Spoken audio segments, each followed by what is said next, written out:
Hello everyone, welcome to my channel. आज आम discussion करवा शिक्षा शास्त्री बीएड एंट्रांस एग्जाम 2027 कौन सब सिलेबस गुड़ाक रही से विषय ठीक अच्छे। जो मैंने शिक्षा शास्त्री एंट्रांस देवाक चाहते शिक्षा शास्त्री बीएड एंट्रांस एग्जाम देवाक चाहते से पिलामाने निश्चित भाव में यहाँ देखु आमर सिलेबस गुड़िक कौन रही कौन गुड़ाक चेंजेस होती 2027 जो मैंने एग्जाम देवाक जाऊँगी से माने भल भाव में सिलेबस क्लियर हेबा कथा।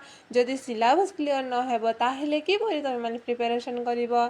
ओके ठीक अच्छे। आमर शिक्षा शास्त्री बीएड एंट्रांस एग्जाम 2027 होची ए सिलेबस टी एवं पेपर कोड देख ACQP 01। ओके बुझीला पिला माने मो देह खराब पाई बहुत दिन होची वीडियो अपलोड करि पारो नथिली। एबे मध्ये देह खराब अछि किंतु बहुत दिन हला परे मो आज जेपरी करके गोटे वीडियो अपलोड करुँची तुम मानक शिक्षा शास्त्री सिलेबस प्रोवाइड कराई देउछि कारण तुम मैंने भलरे प्रिपेयर हो पार बोली स्टार्टिंग स्टार्ट कर तुम मानक सिलेबस प्रिपेरेसन को शिक्षा शास्त्री पाई कारण जेते समय थिले मध्य आम पाई बहुत मूल्यवान अटे।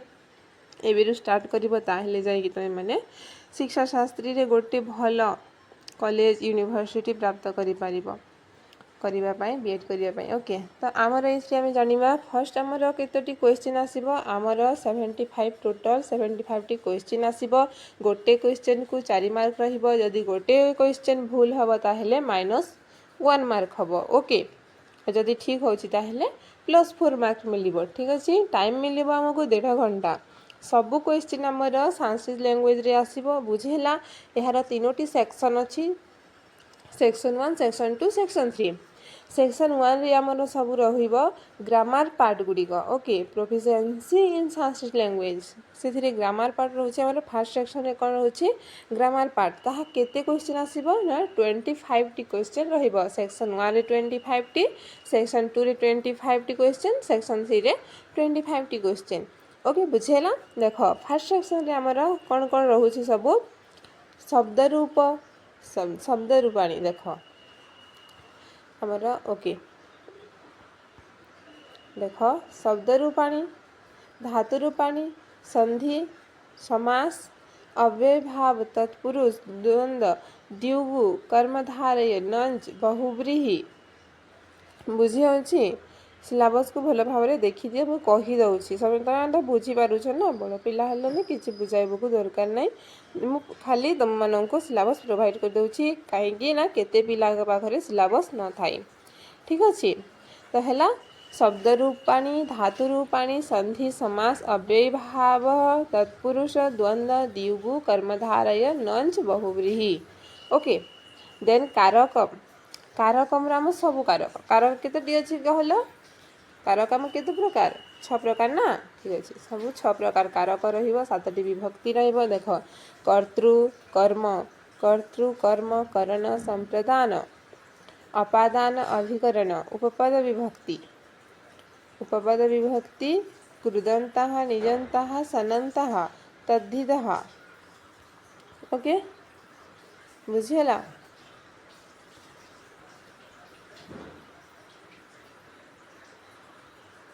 देख तापरे अपत्यार्थका मतु बतु श्री प्रत्यय टाप उप उइस वाच्यम आमर कर्तृवाच्यम कर्मवाच्यम भाववाच्यम तापरे वर्तनीगत अशुद्धि आमर वर्तनीगत अशुद्धि ये देख वर्तनीगत अशुद्धि अशुद्धि। ओके सेक्शन 1 रे जानि परिलो। सेक्शन 2 देख सेक्शन 2 रे अछि संस्कृत लिटरेचर पिला माने मो देह बहुत खराब तो मो वॉइस को तुम मैंने नोटिस करनी तुम मैंने तुम सिलेबस देख कहीं तुम इम्पोर्टेंट अच्छी पाठ पढ़ा। ओके देख वैदिक वाङ्मय आम सेकेंड सेक्शन रे कौन अच्छी संस्कृत लिटरेचर अच्छी संस्कृत लिटरेचर रे आम संस्कृत लिटरेचर कहले मात्र आमर वैदिक वाङ्मय आसब ही आसब बुझला। वैदिक वाङ्मय आमर ब्राह्मण आरण्यक उपनिषद वेदांत दर्शन पुराण रामायण महाभारत महाकाव्य। ओके देख यहाँ गुड़िक सब अच्छी पुराणानि रामायण महाभारत महाकाव्यानि कवि नाटकम कवि एवं नाटक गुड़िक ता सहित कौन रही ना गद्य पद्य चंपू आधुनिक रचना एवं आधुनिक रचनाकार गुड़िक आमर देख पे वैदिक वाङ्मय कहले आम वेद को बुझा ब्राह्मण आरण्यक उपनिषद वेदांत दर्शन ये सब पढ़ा ता सहित पुराण रामायण महाभारत महाकाव्य महाकाव्य सहित महाकवि तथा सहित नाटक गद्य सॉरी हाँ यहाँ टे प्रोब्लेम हो कि ना बाकी तुम मैंने देखी दियो भलरे कहीं तुमको सिलेबस प्रोवाइड करवा ठीक ओके तो गद्यम पद्यम चंपू आधुनिक रचना आधुनिक कौन सब रचना है विषय टी नॉलेज रख रचनाकार आधुनिक रचना आमर वैदिक समय